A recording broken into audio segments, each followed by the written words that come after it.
ketika aku jadi guru, aku tidak hanya mengerti bagaimana cara mengajar, Kak, tetapi aku jadi mengerti lebih dalam tentang bagaimana Tuhan mendidik kita, gitu loh. Maksudnya kita tuh jadi paham gitu loh, bagaimana ketika kita ada murid yang nggak bisa nyanyi, itu kan dalam tanda kutip, bener-bener nggak bisa nyanyi, terus setiap kita ajar dia salah gitu. Coba kamu bayangin, Kak. Dan kita harus sabar gitu loh.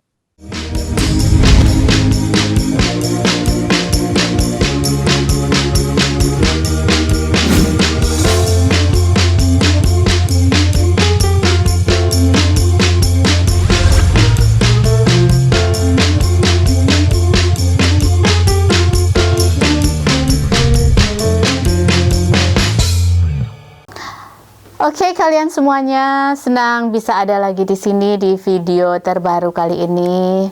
Dan yang akan chit-chat dengan Mariska adalah teman lama, teman di Manado. Setahu saya penyanyi, tapi sekarang jadi guru vokal.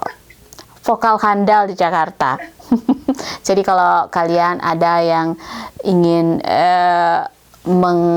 mengasah vokal jadi lebih bagus atau bisa daftar langsung ke Ibu Mayasari.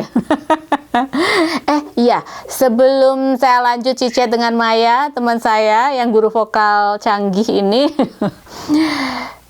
bisa di-subscribe dulu yang belum ya. Dan terima kasih untuk yang sudah subscribe. Oke, selamat pagi di Jakarta, Maya. Ini sibuk apa? Ini catat-catat. Hai Eka. Ini sibuk apa? Catat-catat nama-nama muridnya atau catat apa ini?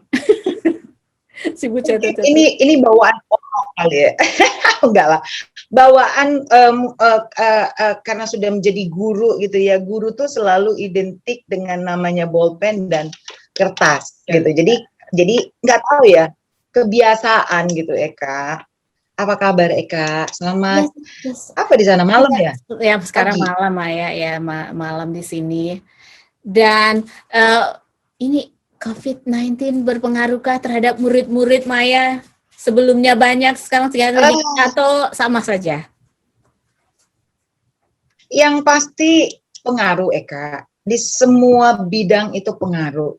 Termasuk di sebagai aku sekarang ini posisinya, kalau tadi Eka bilang penyanyi, betul penyanyi, dan sekarang sejak udah 14 tahun sih, pas 2021 ini aku genap 14 tahun menjadi guru ya. Dan kalau pertanyaan Eka tentang COVID, sangat berpengaruh gitu loh, sangat amat berpengaruh. Setahun kita pas setahun lebih, itu benar-benar yang biasanya kita megang murid puluhan gitu kan. Karena COVID, orang tua juga nggak berani, dan mau nggak mau kita harus mencoba sesuatu yang baru yang disebut online gitu kan. Dan memang awal-awal kalau kita sebut belajar online itu, aku adalah guru yang pertama yang cukup komplain gitu, nggak suka, nggak terima, karena aku termasuk guru yang sangat detail mengajar murid. Jadi kalau saat itu tahun lalu, bagi aku tuh kalau online itu nggak maksimal gitu loh, karena namanya menyanyi itu kita harus melihat dalam segala hal gitu.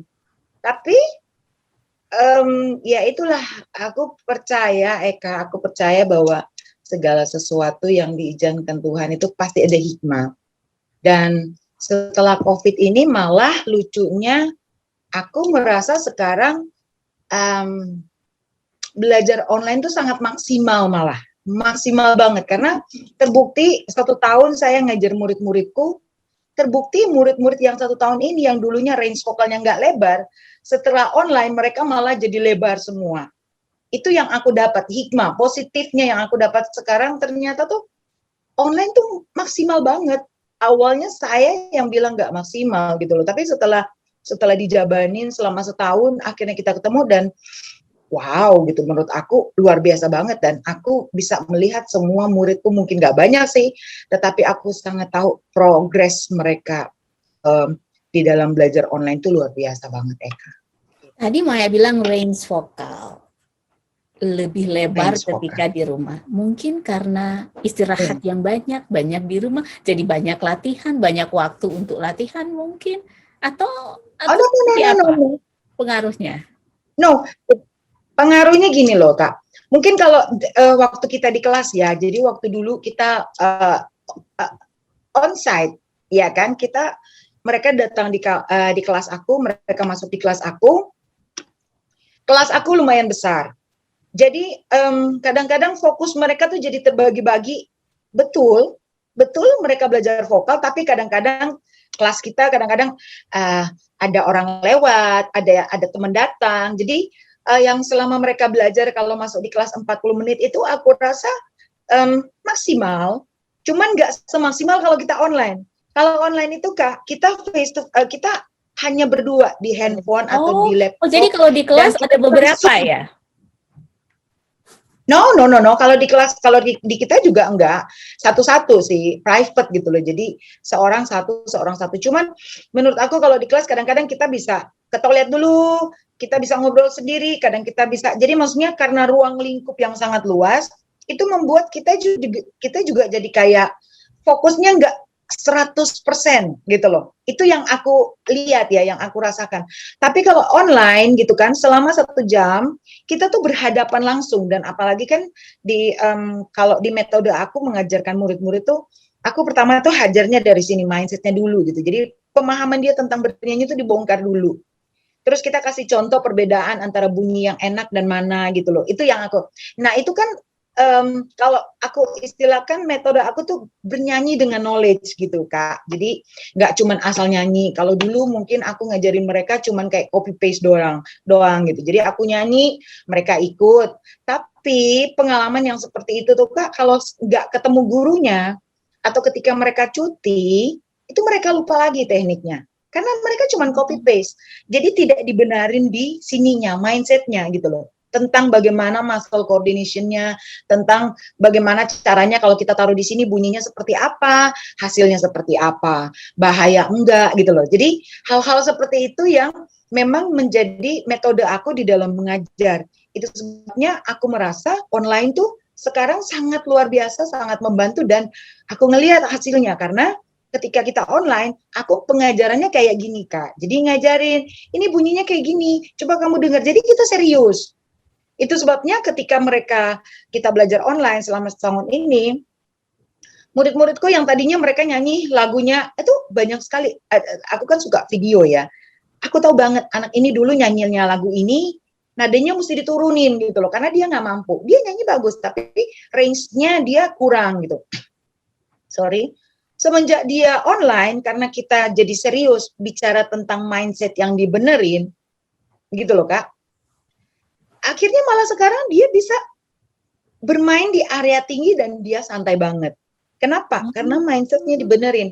Nah, di dalam bernyanyi untuk mindsetnya dibenerin, bukan dari nyanyi dulu, dari omongan kita. Jadi contoh dong. Contoh seperti apa dari omongan tuh? Contohnya. Contohnya gini. Di dalam bernyanyi gitu kan, kalau umpamanya kayak tadi aku bilang, dulu mungkin ini karena pengalaman 14 tahun aku mengajar Eka. Jadi banyak kesalahan yang aku lakukan di sana, tapi dari situ aku belajar gitu loh. Jadi semakin lama aku kayak ketemu shortcutnya gitu. Di dalam mengajar vokal tuh sebenarnya apa sih intinya? 14 tahun aku ngulik gitu loh, dan setelah kesini-sini aku jadi ngerti, oh sebenarnya sih mengajar vokal itu sebenarnya yang pertama tuh dibenerin ini. Karena begini, biasanya orang awam kalau mereka masuk di kelas kita, mereka akan datang gini, Miss, katanya kalau lagi nyanyi nggak boleh duduk, katanya. Nah, yang katanya ini nih harus dibenerin, gitu loh. Katanya kalau kita nyanyi harus duduk yang posisi badan yang begini. Nah, jadi mereka mendengar apa kata orang, sehingga membuat mereka sendiri nggak ngerti yang benar itu mana. Nah, jadi setelah masuk di kelas aku tuh ngajarinnya tuh dibenerin. Jadi enggak, sebenarnya posisinya kalau kamu ototnya benar, kamu tuh tidak mempengaruhi, badan juga tidak terlalu tidak terlalu mempengaruhi menurut aku gitu loh. Jadi yang katanya itu yang dibongkar, itu maksud aku Kak. Jadi yang katanya kata orang karena mereka datang dengan pemahaman yang mungkin mereka baca di mana, mereka dengar di mana, akhirnya mereka jadi kayak labil. Di dalam bernyanyi mereka tuh sebenarnya nggak ngerti harusnya seperti apa. Kurang lebih kayak gitu Kak. Jadi ketika masuk di kelas aku benerin dulu. Jadi dibikin dulu satu arah dulu, satu visi dulu. Jadi nyanyi kayak gini. Dan aku memang harus memberi contoh. Jadi aku harus memberi contoh antara bunyi. Nah, satu hal yang aku tahu gini Kak. Semua orang walaupun dia nggak bisa nyanyi, kayak Eka gitu ya. Eka bisa nyanyi kok. Bisa tapi tekniknya saya bisa Maya tapi tekniknya enggak, saya tidak ngerti sama sekali. Asal aja ikut ya, jadi kalau nyanyi lagunya si A ya saya berusaha ngikutin si A gitu. Jadi tekniknya sama sekali nggak ngerti. Nah, betul banget. Jadi apa yang Eka lakukan itulah yang terjadi di luar sana. Orang copy paste aja bisa jadi. Semua orang bisa nyanyi.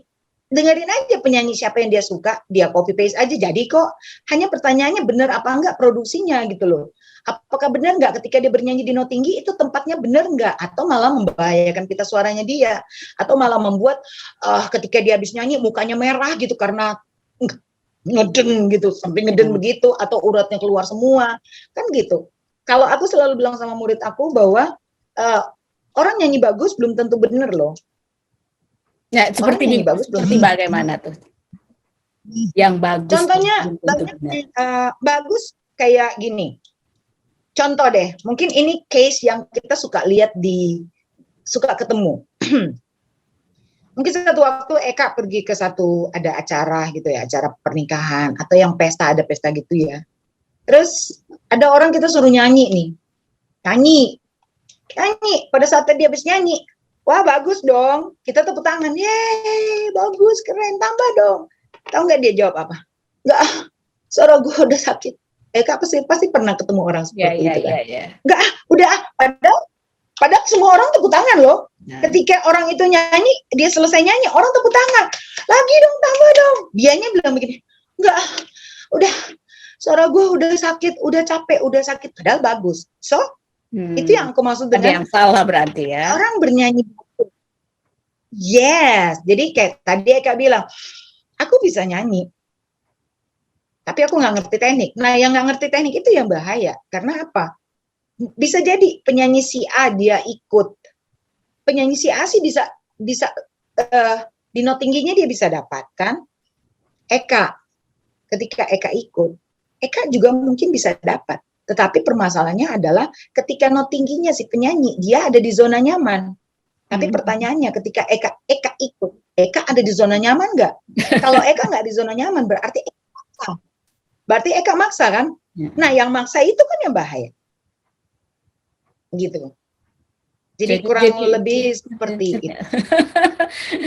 Oke, kita terlalu teknis ya, kita membahas sudah terlalu teknis. Oke. Kalau kita bisa throwback, itu Maya tuh setahu saya kan penyanyi, kan jarang penyanyi jadi guru vokal. Kalau guru vokal nyanyi ya itu biasa, tapi penyanyi jadi guru vokal itu kok bisa, Say? Itu juga Eka dari dulu juga aku sama sekali tidak pernah terpikir bahwa aku akan jadi guru gitu. Benar-benar dari sisi keluarga, saya punya adik, dalam kami berdua punya jarak yang sangat jauh. Artinya namanya anak sendiri, sempat lama sendiri, pasti egoisnya tinggi sekali Kak ya. Mau menang sendiri gitu loh, terus nggak mau diatur gitu, terus tiba-tiba nggak punya adik gitu kan. Terus tiba-tiba dulu waktu aku diajak jadi guru gitu dah di KBL gitu sama Bu Febo yang kemarin gitu kan, kebetulan juga masih saudara sih ya. Dulu sempat terpikir gini, aku mau jadi guru, wah bisa ku cekek-cekek nih murid-muridnya kalau nggak ikut mau aku gitu kan. Karena sama sekali nggak kepikiran lah Kak, bagaimana mungkin gitu loh aku nyanyi terus jadi guru. Tapi 14 tahun, benar 2021 ini aku pas 14 tahun jadi guru. Dan ya aku percaya apa ya, ternyata memang aku ada di sini gitu loh. Ada di sini karena aku bisa melihat bagaimana murid-muridku, nggak gampang loh Kak jadi guru. Aku tuh dari Ya, penyanyi. contohnya yang kemarin Penyanyi. kan guru-guru anak-anak murid-muridnya tuh mengeluh karena katanya orang tuanya tuh jadi lebih sensitif dan lebih mudah marah ketika mengajar mereka mendampingi. Itu cuma mendampingi loh. Udah emosional kayak gitu. Apa? Ya karena memang mereka bukan guru. Karena guru itu punya ya itu talenta, bakat ya. Jadi ya Kalau menurut aku sih untuk guru itu ya Kak, itu memang panggilan loh. Nggak semua ya, orang bisa jadi guru. iya, iya. Nggak semua bisa jadi guru. Sebenarnya sih enggak juga sih. Di dalam segala hal itu, di dalam segala lingkup pekerjaan itu ada yang panggilan, ada yang hanya kebutuhan gitu ya. Itu pasti akan ada. Entah Maya itu masuk yang guru, mana entah itu. dong? Kebutuhan atau panggilan? Kalau Dua-duanya aku ya. terus terang aja, aku jujur aja Eka memang tidak pernah terpikir. Bahkan sampai sekarang ini pun ketika murid-muridku bertanya, Miss Maya mau aku selalu bilang gini. Aku selalu bilang gini sama mereka, murid-muridku, aku bilang gini, kalian dengar baik-baik ya. Kalian harus bisa teknik ini karena Miss Maya tidak selamanya akan menjadi guru kalian. Aku memang betul sekarang ini jadi guru, tetapi aku sih nggak tahu ya. Aku juga nggak tahu. Cuman feeling perasaan aku sih, aku tuh jadi guru tuh hanya kayak cara Tuhan membawa aku ke satu tempat melalui guru ini gitu loh. Melalui guru ini gitu loh. Karena ketika aku jadi guru, aku tidak hanya mengerti bagaimana cara mengajar, Kak. Tetapi aku jadi mengerti lebih dalam tentang bagaimana Tuhan mendidik kita gitu loh. Maksudnya kita tuh jadi paham gitu loh bagaimana ketika kita ada murid yang nggak bisa nyanyi, itu kan dalam tanda kutip bener-bener nggak bisa nyanyi, terus setiap kita ajar dia salah gitu. Coba kamu bayangin Kak, dan kita harus sabar gitu loh. Udah dibilangin, kamu jangan taruh situ ya bahaya. Besoknya dibikin lagi di situ. Bagaimana kesabaran kita untuk membuat murid ini yang nggak bisa nyanyi dan bisa nyanyi. Kamu tahu nggak Kak, murid yang nggak bisa nyanyi, kita ajarin. Itu tuh aku jadi belajar mengerti proses. Karena gini, aku tahu banget anak ini nggak bisa nyanyi. Ketika dia bisa nyanyi, walaupun masih fals, kita tuh bisa, aduh, puji Tuhan. Padahal masih hancur sebenarnya. Tapi progres sedikit aja kita tuh bisa, aduh luar biasa. Jadi aku tuh jadi itu tadi aku bilang, aku tuh bersyukur banget di guru, aku jadi belajar banyak hal dan aku jadi mengerti tentang proses dan aku jadi lebih sabar mengerti, menghargai tentang yang namanya proses. Karena semua yang datang di aku tidak semuanya baik. Semua yang datang di aku tidak semuanya udah bisa nyanyi. Bahkan ada yang sudah bisa nyanyi, bahkan ada yang sudah ikut lomba. Tapi karena tekniknya salah, ibaratnya dia masuk bengkel lagi. Jadi jadi guru itu aku tahu banget bahwa aku diajarin tentang yang namanya sabar dan menghormati progres dan menghargai progres. Gitu. Poin yang aku dapat jadi guru dan ini yang tidak bisa dinilai dengan apapun Kak. Aku jadi ngerti tentang, jadi lebih menghargai tentang proses. Jadi tidak kayak kamu tuh ya harus bisa nyanyi gitu. Pokoknya nggak mau tahu, kamu harus bisa nyanyi gitu loh. Kalau dia nggak bisa, nggak mau tahu. Pokoknya kayaknya bego-begoin, kamu bego-bego. Enggak. Aku jadinya belajar ngikut. Itu tuh yang aku dapat, poin yang paling luar biasa aku dapat sebagai guru. Bagaimana aku jadi bisa menghargai dan bisa mengerti proses seseorang. Kita tidak bisa memaksakan orang itu harus jadi sama seperti kita. Setiap murid yang datang, kita tuh tidak bisa memaksakan dia harus jadi sama kayak aku. Kamu harus bisa ya kayak aku. Kamu harus nyanyi kayak bagus kayak aku. Pelan-pelan gitu loh. Itu sih yang aku rasa yang apa? Ada yang udah jago banget, ada yang bener-bener dari awal memang. Itu kalau yang sudah jago banget itu apa ya? Pernah nggak mendapatkan murid yang karena dia merasa dia lebih hebat gitu, dia agak sedikit atau yang murid yang hebat tuh Ah, dan akhirnya malah belagu atau maksudnya agak-agak gimana gitu. yang pasti 14 tahun itu sudah ketemu dengan berbagai macam karakter, berbagai Paling macam. berkesan tuh, paling berkesan yang bagaimana? Yang tidak pernah dilupakan. Ah, paling gini Kak, kalau kalau aku sih ya puji Tuhan sih, aku tuh nggak tahu ya, aku tuh enjoy banget dengan menjadi guru karena murid-muridku juga tidak hanya aku anggap jadi kayak anak, jadi temen. Jadi murid-murid itu kalau nggak aku temenan sama anaknya ya sama mamanya. Jadi memang aku merasa punya lingkungan baru, punya teman baru, punya anak, punya. Jadi ikatan aku tuh sama mereka tuh, nah itulah, itu yang aku selalu bilang gini Kak. Kita punya guru yang bagus, ya. Eka punya guru yang bagus, tapi kalau Ekanya juga passion yang nggak ada, itu pasti nggak jadi. Sebaliknya juga, muridnya punya passion bagus nih, tapi dia ketemu gurunya yang ogah-ogahan ngajar biasa-biasa aja, nggak ada apa, itu juga nggak jadi. Jadi memang perlu apa? Chemistry itu loh Kak, harus perlu dua-dua gitu loh. Nah itu pasti jadi. Nah jadi kalau Eka bilang ketemu, pernah nggak ketemu? Pasti. Saya pernah ketemu pasti gitu loh. Aku pernah datang anak yang dari nothing, yang memang betul-betul nggak bisa nyanyi gitu. Mamanya juga tahu gitu loh. Sampai akhirnya makanya kayak aku bilang, Kak, aku belajar menghargai proses, belajar sabar dengan proses. Ada anak yang memang betul-betul udah satu apa ya? Udah moody, nggak mau kalau dia lagi nggak mood, Kak. Selama 40 menit ya udah. Kalau dia lagi nggak mood selama 40 menit, kalau dia bilang dia nggak mau nyanyi, jangan sentuh loh. Kalau sentuh dia nangis sepanjang 40 menit, ya udah, jadi sepanjang 40 menit ya udah. Ya udah gitu loh.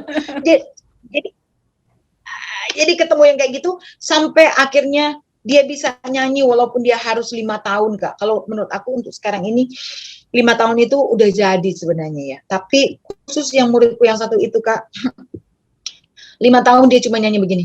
Semua baik. Aku sudah begini. Puji Tuhan. Mamanya juga bilang, aduh Miss Maya akhirnya bisa nyanyi. Padahal 5 tahun lebih loh Kak. 5 tahun lebih untuk anak-anak tuh harusnya tuh sudah bisa. Tapi karena satu, ya Mudi dan mamanya tahu banget anaknya seperti apa. Bayangin 5 tahun dia nyanyi dengan sangat-sangat sederhana dan kita bisa, Tuhan makasih ya Tuhan akhirnya gitu loh. Nah, itu loh itu satu. Dan kedua, ada anak murid yang memang sudah ikut-ikut lomba, dia sudah kemana-mana. Dan ya itu ternyata ada teknik yang membahayakan dia ketika dia menjadikan itu habit. Oh, Jadi mungkin buat di dalam dia bernyanyi itu dirasa kan, buat dia merasa ketika dia melakukan itu sesuatu yang hebat gitu, tapi ternyata justru bisa membahayakan dia ya, pita suara atau gimana? ya pasti Kak. Karena sekali lagi tadi aku bilang Kak, kalau aku ngajarin murid, aku mindsetnya dibenerin. Jadi gini, menurut aku tuh semua orang walaupun dia nggak bisa nyanyi, tapi telinganya tuh bisa mendengar bagus nggak bagus, bener nggak? Orang ada yang nggak bisa nyanyi, tapi dia bisa tahu, wah suaranya enak. Tapi dia nggak bisa menjelaskan secara teknik. Menghilangkan habit itu, bagaimana menghilangkan habit yang sudah bertahun-tahun dia punya dan sudah bertahun-tahun dia lakukan dengan ya udah itu udah jadi habit dia tuh susah. Gimana memperbaiki itu? Betul. Perbaikinya pasti aku cuma bilang gini. Paling aku cuma bilang gini. Sebenarnya di dalam bernyanyi itu semua bukan kadang-kadang. Di dalam bernyanyi itu Eka, kadang-kadang kita harus melakukan tempat yang berbahaya. Tapi selama itu tidak habit, maksudnya habit itu apa? Berulang-ulang bermain di area yang salah, itu bahaya. Kalau cuma sekedar sentil-sentil doang gitu, ya nggak apa-apa. Iya kan? Tapi kalau kamu berulang-ulang bermain di area yang situnya, itu bahaya. Jadi yang diulang-ulang, itu yang disebut habit. Itu yang bahaya. Nah, kalau pernah murid-murid banyak murid yang datang udah bagus, tapi setelah aku kasih tahu mindsetnya dibenerin dan aku kasih contoh, akhirnya dia bisa tahu, iya beneran Miss, aku tuh kalau begini tuh, kalau aku nyanyi dengan teknik seperti ini, itu nggak lama. Habis itu aku serak. Nah, logikanya kan kalau seandainya kamu tekniknya benar, pasti kamu tidak bermasalah dengan hal seperti itu kan gitu. Jadi sekarang bagaimana caranya? Aku cuma mau tanya, kamu datang sama aku, kamu mau berubah nggak gitu loh? Kamu sudah nyaman nggak? Kamu merasa kamu nyaman, apalagi itu dia sudah penyanyi, berarti yang dalam tanda kutip salah yang jadi habit itu sebenarnya itu jadi sesuatu yang bagus buat dia. Aku cuma mau tanya, pertanyaannya kamu mau berubah, tapi setelah itu kamu akan menyanyi long life sepanjang kamu bernyanyi, atau kamu akan mempertahankan dengan teknik yang salah ini, tapi paling tidak kamu nyanyinya tidak akan lama. Aku bukan Tuhan, istilahnya akan bilang, oh kamu 1-2 tahun, no. Tapi namanya segala sesuatu yang salah, itu cepat atau lambat, itu pasti akan bereaksi, berakibat, cepat atau lambat. Masalah dia seberapa cepat, aku nggak tahu. Tetapi kita bisa tahu seberapa sering kamu mempergunakan area salah itu. Kalau penyanyi contoh, ya kan? Penyanyi, dia bermain di area yang salah, umpamanya bahaya buat kita. Dan itu karena dia penyanyi, dia tiap hari bosan bernyanyi. Ya mungkin itu akan jadi bagus buat dia. Tetapi bisa jadi dia mungkin ada orang bisa bernyanyi sampai puluhan tahun panjang, dia mungkin cuma berapa puluh tahun sudah selesai. Kayak mobil aja lah, Kak. Alat elektronik gitu yang seharusnya ada istirahatnya tapi dihajar di handphone lah, contoh handphone gitu yang seharusnya mungkin malam kita boleh matiin gitu loh. Tapi karena kita on terus dibandingkan dengan yang tiap malam mati, yang pasti lebih awet yang malam yang ada istirahatnya kan gitu. Yang ada istirahatnya dia pasti akan lebih panjang dibandingkan dengan yang ini. Nah sama, pita suaranya juga seperti itu kan. Kalau sering dia pakai di tempat area yang bahaya, yang salah, ya pasti daya pakainya tidak akan lama gitu. Sama sih sebenarnya kurang lebih seperti itu menurut aku kan. Oke, sekarang kita ke yang rada-rada sedikit privacy itu. Maya betah sekali sendiri, Say. Padahal kan apa yang kurang. Aduh, pertanyaannya itu sebenarnya itu nggak usah Eka tanya. Aku juga sudah sering, itu sudah pertanyaanku yang setiap saat sama Tuhan gitu. Kok bisa gitu loh. Kok bisa gitu loh, aku harus menunggu begitu lama. Tetapi kalau aku sih lihat mungkin dulu sih ya, mungkin dulu namanya kalau kita nggak ngerti kan kita pasti komplain karena kita nggak ngerti. Tapi kesini-sininya sih aku sudah mulai mengerti gitu loh, sudah mulai mengerti, jadi komplainnya pun sudah semakin bijaksana gitu, jadi nggak asal marah-marah, ngambek-ngambek gitu ibaratnya kan. Kalau sekarang sih dulu aku memang melihat bahwa yang pasti Tuhan tuh pasti punya sesuatu ketika dia melakukan sesuatu untuk orang gitu. Ketika dia mengizinkan aku harus hidup lama sendiri, dan dia tahu bahwa aku komplain, dia tahu aku nggak terima. Tetapi karena dia punya sesuatu, dan sekarang ini ketika sesuatu itu makin jelas, aku akhirnya bisa angkat tangan dan aku bilang, oh makasih Tuhan, ternyata ini tuh maksudnya. Jadi aku rasa sih memang semua manusia pasti pingin punya pasangan, iya ya, pasti pingin punya keluarga gitu. Saya juga, aku juga. Cuman mungkin case di dalam kehidupanku berbeda gitu, karena ada yang harus aku pelajari. Karena gini Kak, kalau seandainya mungkin aku punya keluarga, aku menikah, ada banyak hal yang aku dapatkan sekarang ini ketika aku sendiri. Ada banyak hal yang aku dapatkan itu yang sangat mendidik, yang sangat membuat aku bertumbuh. Oke, ya kemarin kan yang setahu saya Maya sempat jadi penyanyi di beberapa. Masih juga penyanyi kok Pak. Ya, tapi kan masih penyanyi kok. Sekarang lebih banyak kepelayanan gitu. Bisa nggak cerita tuh dari? Ya. Adakah sesuatu pengalaman religius yang akhirnya menghantarkan Maya untuk akhirnya saya lebih memilih pelayanan daripada ya yang rohani lah, yang rohana ditinggalin. Sebenarnya itu dia Kak. Mungkin ini salah satu dari em, rencana Tuhan di dalam kehidupan aku gitu ya. Aku tuh Kak tahu ya, zaman kita waktu di Manado, aku tuh kalau mau dihitung-hitung tuh sudah 21 tahun aku lepas bernyanyi. Jadi ketika sekarang aku udah 46 Kak. Ya kan 46 tuh kurang satu, hitung-hitung dulu. Tahu nggak?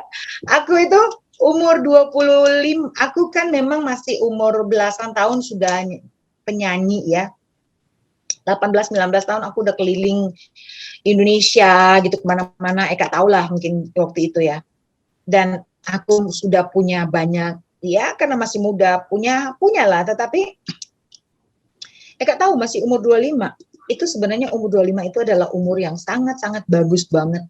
Lagi bagus-bagusnya merekah untuk jadi penyanyi, untuk menjadi siapapun, untuk menjadi apapun. Aku rasa di usia saat itu tuh adalah usia yang sangat bagus banget gitu ya. Tetapi umur 25 itu aku tahun 2000, tahun 2000. Tahun 2000 itu aku memutuskan untuk meninggalkan semuanya. Di saat umurku lagi bagus-bagusnya aku ketemu Tuhan gitu loh. Aku ketemu Tuhan dan aku sendiri merasakan pengalaman secara pribadi. Karena memang jujur aja dulu mungkin karena saya punya latar belakang kurang bagus ya Kak ya. Tapi aku sih enggak menyalahkan masa laluku. Sekarang malah aku bersyukur banget dengan masa lalu aku. Kalau dulu itu adalah kepahitanku gitu Kak.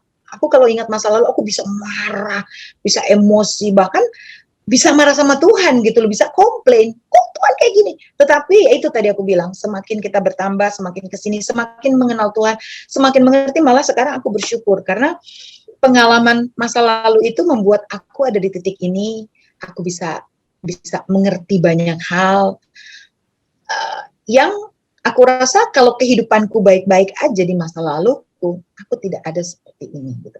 Itu sebabnya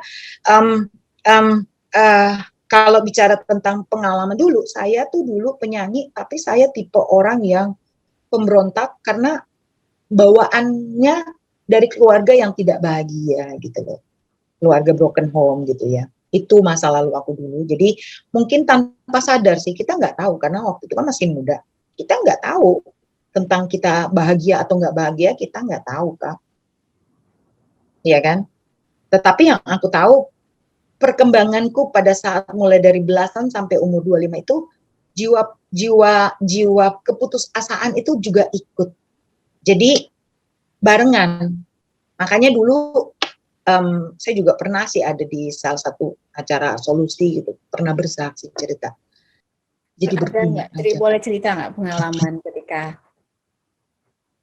terjadi sesuatu di masa lalu dan ketika hidup baru bersama Tuhan, ada nggak momen di mana Maya merasa saya harus memaafkan dan melupakan masa lalunya, memaafkan orang-orang yang menyakiti.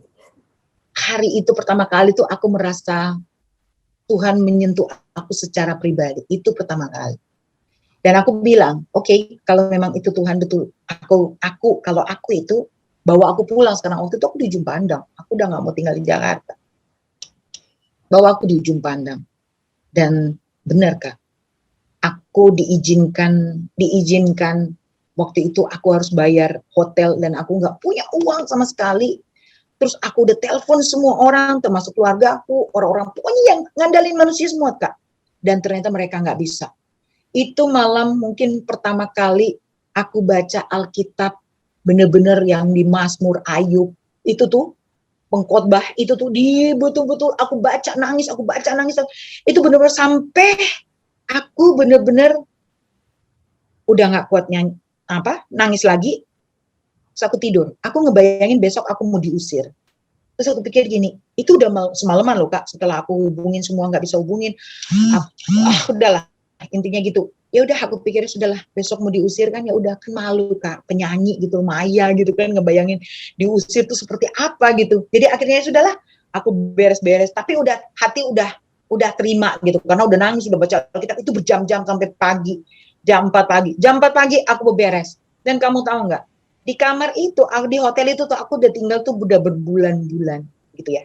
Jadi posisi kamarnya pun aku udah tahu seperti apa, lemarinya pun di dalamnya aku seperti tahu, aku udah tahu apa. Tapi hari itu untuk yang kedua kali Tuhan mempersiapkan semuanya. Aku menemukan satu di laci, itu ada satu tempat kacamata tapi dari kaleng itu Kak. Itu pas aku pegang begini dia bunyi kleng jeleng kayak ada koin-koin gitu loh. Kleng itu aku bilang apa ya? Aku udah berbulan-bulan loh Kak. Aku berbulan-bulan enggak. Itu setiap hari laci karena di situ tempat baju dalam. Jadi setiap saat aku pasti buka dong. Enggak pernah ketemu Kak. Itu kesan yang memang betul-betul yang membuat gitu. Dan itu jadi batu pertama untuk aku langsung oke, aku mau kenal Tuhan. Itu Kak pas aku buka beneran loh. Saat itu aku dapat uang kertas yang baru, tapi aku nggak tahu. Aku dulu sering nyanyi, sering dapat dolar, sering dapat macam-macam uang uang asing ya. Tetapi hari itu aku nggak tahu ini uang mata asing apa gitu. Aku nggak tahu. Itu ada 3 lembar apa 4 saya lupa gitu karena udah lama kan ya. Itu baru bagus banget Kak. Itu tuh kayak aku tuh iman aja. Aduh jangan-jangan ini duit gitu kan. Sampai aku nggak bisa tidur Kak. Pagi-pagi aku langsung ke money changer. Aku bawa dong ke sana. Terus aku kan nggak ngerti, polos-polos aja nanya. Ini apa ya? Aku bilang, ini uang bukan gitu kan. Aku bilang gitu. Terus mereka lihat, iya mereka ngeliat, terus dia ngeliatin kayak, dia pikir aku pencuri kali apa gimana gitu ya. Iya, karena kan aku nanya, ini apa ya? Ini uang bukan gitu kan. Terus dia ngeliatin aku gitu kan, terus ditanya, loh, kamu dapat dari mana uang ini gitu. Aku langsung bilang gini, lah aku kan penyanyi, aku bilang, aku suka dapat tip macam-macam gitu. Oh oke. Jadi kamu tahu nggak, hari itu, pagi itu, aku tidak perlu diusir dari hotel itu, dan Tuhan bayar semuanya. Bahkan aku disiapin tiket untuk pulang ke Jakarta, dikasih yang yang kelas Garuda. Dan sejak hari itu aku berjanji sama Tuhan, aku bilang, Tuhan, kalau memang Tuhan itu ada dan kalau memang betul Tuhan itu mau pakai aku tinggalin semua. Itu tadi aku bilang, masih umur sangat muda dan aku sudah meninggalkan semuanya. Dan aku mulai mencari gereja dan aku ikut John Hartman, hanya waktu itu dia merupakan ministry, jadi nggak bisa membaptis orang. Jadi dia minta aku cari gereja. Jadi kalau aku udah punya gereja, kalau aku mau pelayanan sama dia boleh, tapi dia tidak membaptis. Itu GO Studio ya waktu ya. Dan akhirnya aku ikut Pak Eras dan aku mulai ikut SOM Kak, yang tadinya nyanyi uangnya banyak, yang keluarga di Manado juga cukup gitu ya Kak, dan aku hidup belajar mengenal Tuhan dengan aku naik angkot Kak, uang kadang cari rences, aku bahagia. Itu yang tidak bisa dibayar dengan apa. Bingung kan? Dulu uangnya banyak banget, tapi aku nggak bahagia. Tapi setelah aku mulai kenal Tuhan, aku ikut SOM di gereja Mawar Saron gitu. Terus mau ke sana, aku nggak punya uang, cari-cari uang receh-receh. Aku bahagia gitu loh. Jadi sejak saat itu, walaupun memang kita mengikuti Tuhan tuh tidak langsung langsung jadi enggak. Saya rasa sampai hari ini pun dan bahkan selama saya masih hidup, proses itu akan terus berlanjut. Tetapi paling tidak sejak umur 20 tahun 2000 itu untuk pertama kali aku meninggalkan semuanya, walaupun setelah itu aku juga sempat balik lagi nyanyi gitu loh ya, tetapi Tuhan tahu sejak itu Tuhan sudah tangkap aku sampai hari ini Kak, sampai kita bisa sering sharing tentang kita berdua gitu ya. Kak juga kan luar biasa tentang kebaikan Tuhan.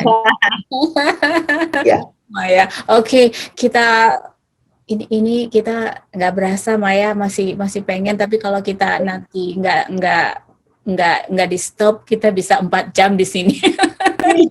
Iya banget. Makanya kalau mau cerita tentang pengalaman aku, aduh Eka banyak banget. Hanya ya orang juga bosen kali dengar cerita aku gitu ya kan. Jadi ya udahlah, yang penting harapan kita bisa jadi berkat aja ya Kak ya. Nah, terus ya. Kan bisa aku ke Amerika nanti biar Eka undang aku jadi nyanyi di sana gitu. Pengalaman pengalaman Maya tuh sebenarnya dahsyat banget, dan saya berharap yang mendengar chit-chat kita juga diberkati dengan apa yang yang mereka dengar dari Maya, cerita dari Maya ya. Itu luar biasa, karakter yang benar-benar dibangun sama Tuhan tuh. Yang apa ya? Ya begitu dahsyat Tuhan menjamah, mengubah hati dan apa saja yang ada di Maya itu luar biasa banget. Oke, terima kasih Maya. Tuhan memberkati. Semoga cepat dapat jodoh ya. Saya ikut bantu doa. Semoga cepat dapat jodoh. Kita tahu nanti kalau main ke Amerika, mungkin jodohnya di Amerika, mungkin seperti saya. Iya. Eka, jangan hanya ikut bantu doa dong, ikut bantu mencari gitu loh, Kak. Saya nyari-nyari, Maya. I'll let you know. I'll let you know. Kan tahun depan Eka mau undang aku mau nyanyi di Amerika kan, di ulang tahunnya Eka gitu kan. Ya, nanti ya sih kita nggak pernah tahu ya apa yang kita nggak pikir, betul. Kita nggak pernah lihat, nggak pernah pikir, nggak, semuanya itu yang Tuhan buat untuk kita. Oke. Thank you so much Maya. Ya, selamat melewati weekend ya. Ini selamat Paskah ya. Oke. Ya, betul. Sama Eka. Kak. Sampai ketemu lagi. Berkati. Bye-bye, Eka. Tiket private ada. Oke. Ya, sukses ya, Maya. Bye. Bye. Sukses, Eka. Oke, kalian semuanya, itu dia Cicet Mariska bersama Maya Sari. Dan seperti biasa di akhir video ada tips dari Marty Lyons. Ini dia. Hello and welcome back to another tip from Marty. Today, let's talk about language in the workplace. When we were using lean terms like Kaizen, Hajunka, Kamishibai, and so forth, we're using Japanese terms that describe different activities in the workplace. So, for example, might be to use a Kanban. And a Kanban is really nothing more than a signal or a way of seeing that there's a trigger, something saying now you have permission to do something.